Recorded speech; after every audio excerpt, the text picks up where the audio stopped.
How to measure distance on Google Maps. Need to know how far you walk, ride, or trip is.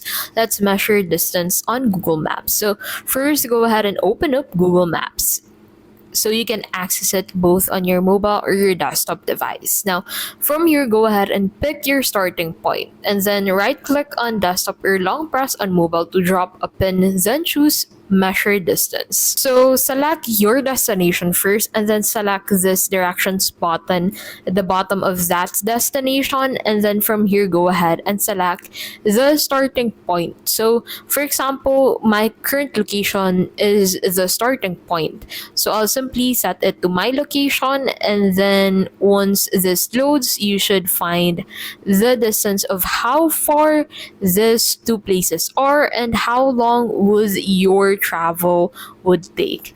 And that is how to measure distance on Google Maps.